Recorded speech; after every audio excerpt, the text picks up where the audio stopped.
ये कहानी एक ऐसी अमीर औरत की है जिसकी एक दिन अचानक से मौत हो जाती है। लेकिन हैरानी की बात तो ये थी कि मरने के बाद उस अमीर औरत की डेड बॉडी मुर्दा घर से ही गायब हो जाती है। अब इस बात को सुनकर सभी लोग तो काफ़ी हैरान थे, लेकिन इस बात को मानने के लिए तैयार नहीं थे कि एक डेड बॉडी ऐसे अचानक से गायब कैसे हो सकती है। तो चलिए शुरू करते हैं आज की हमारी suspense mystery movie the vanish को। तो कहानी शुरू होती है नेशनल साइंस इंस्टीट्यूट से, जहां आधी रात में एक गार्ड बड़े ही आराम से टीवी देख रहा था। लेकिन तभी अचानक से वहां की लाइट्स और ऑफ होने लगती है और ऊपर के फ्लोर पर उसे किसी के होने का एहसास भी होता है। आगे आने पर उसे एक डेड बॉडी दिखाई देती है जो कि अपनी सफेद आंखों से उसे ही देख रही थी, जो दिखने में काफी भयानक भी लग रहा था। उसे देखकर वो गार्ड काफी डर जाता है और वहां से भागने लगता है, लेकिन आगे आने के बाद कोई अनजान शख्स उसे मारकर वहीं बेहोश कर देता है। अब अगले सीन में हमें पार्क नाम के एक आदमी को दिखाया जाता है जिसकी वाइफ का आज फ्यूनरल है। वो अपनी आंखों में ग्लिसरीन लगा रहा होता है ताकि लोगों को ऐसा लगे कि उसे उसकी वाइफ की मौत का दुख है। अब आगे हम कुछ ऑफिसर्स को देखते हैं जो उस डेड बॉडी की इन्वेस्टिगेशन में लगे हुए थे कि कैसे एक डेड बॉडी अचानक से गायब हो सकती है। अब यहाँ पर हमें पता चलता है कि वो डेड बॉडी किसी और की नहीं बल्कि पार्क की ही वाइफ की थी। तभी वहाँ पर हेड ऑफिसर जोई आते हैं जिन्होंने काफी बड़े बड़े केसेस को सॉल्व कर रखे थे।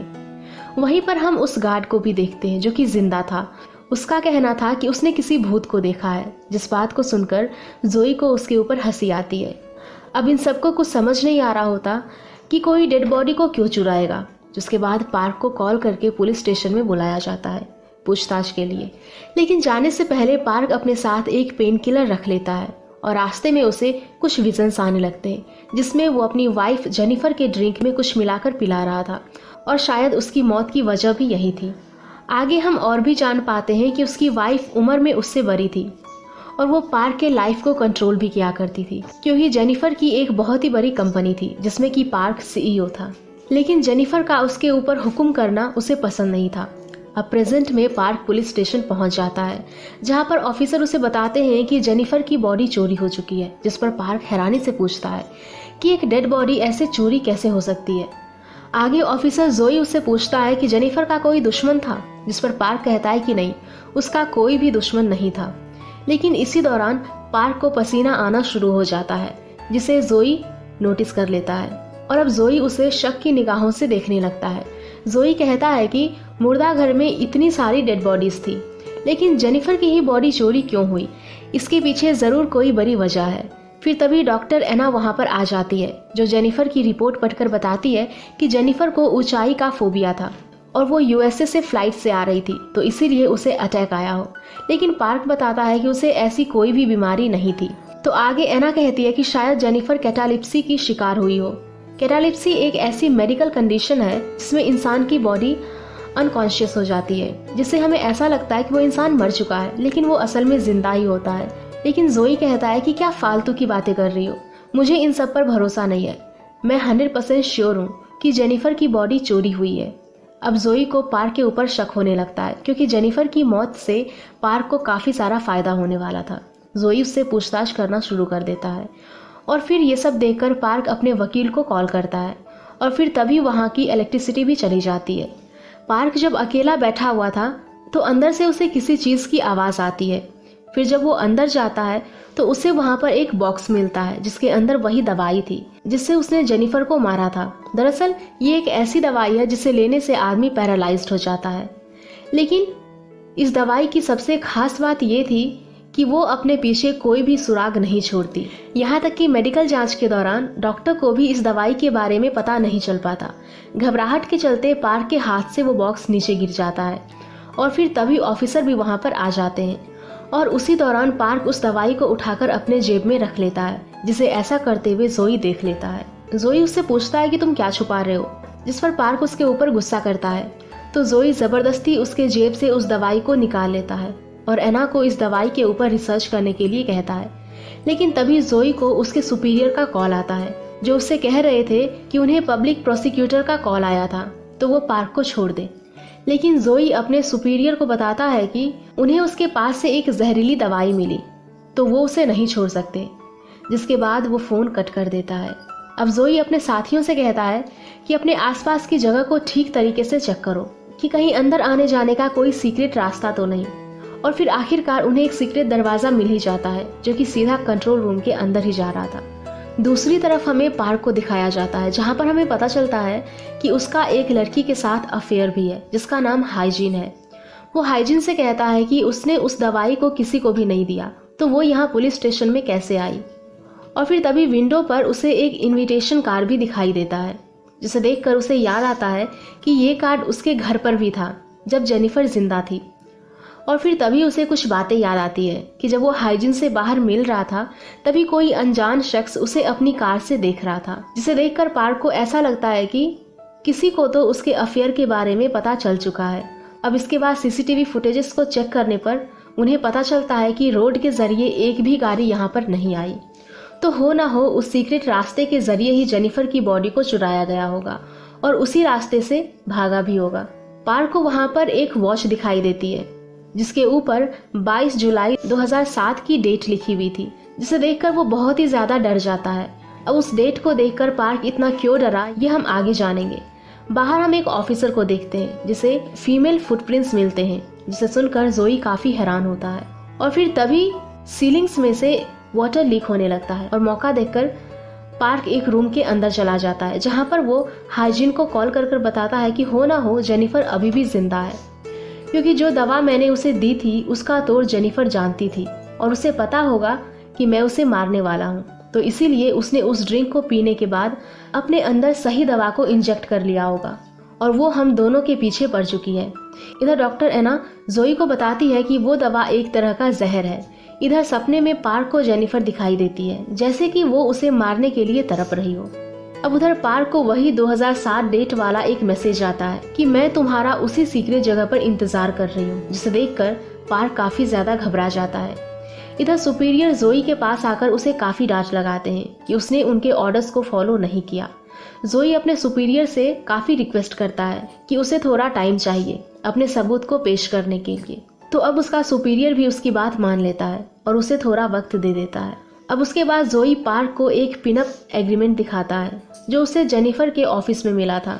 ये एक ऐसा एग्रीमेंट है जिसमें अगर दोनों कपल्स के बीच डिवोर्स हो जाता है तो प्रॉपर्टी को किस तरह से बांटा जाएगा। इस एग्रीमेंट को पार्क ने शादी से पहले ही बनवा लिया था, जिसमें ऐसा लिखा गया था कि अगर दोनों पार्टनर में से कोई भी एक एक्स्ट्रा मैरिटल अफेयर में जाएगा तो सामने वाले को डिवोर्स लेने का पूरा अधिकार होगा और प्रॉपर्टी भी उसके ही नाम कर दी जाएगी और दगाबाज पार्टनर को कुछ भी नहीं मिलेगा।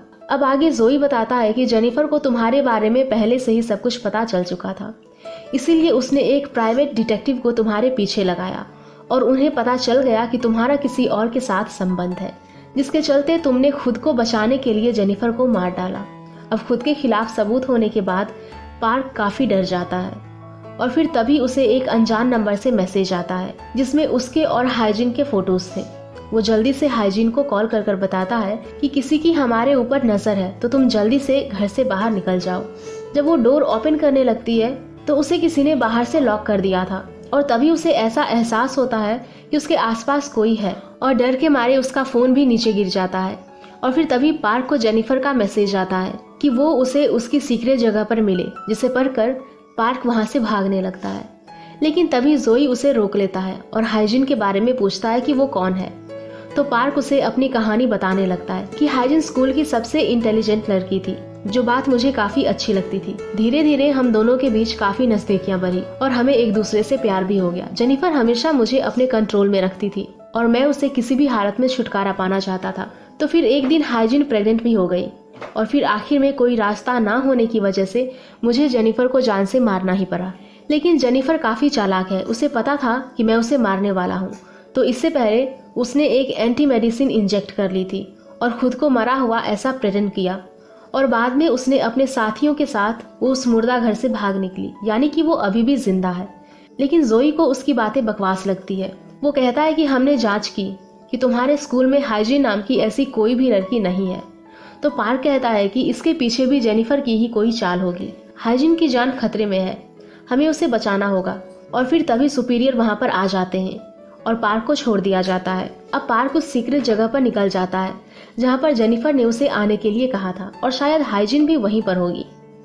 पार्क एक जंगल के अंदर आता है, जहां हमें फ्लैशबैक में 10 साल पहले का सीन दिखाया जाता है, जहां पर पार्क और जेनिफर किसी की लाश को दफना रहे थे और ये लाश किसकी थी ये भी हमें आगे पता चलेगा।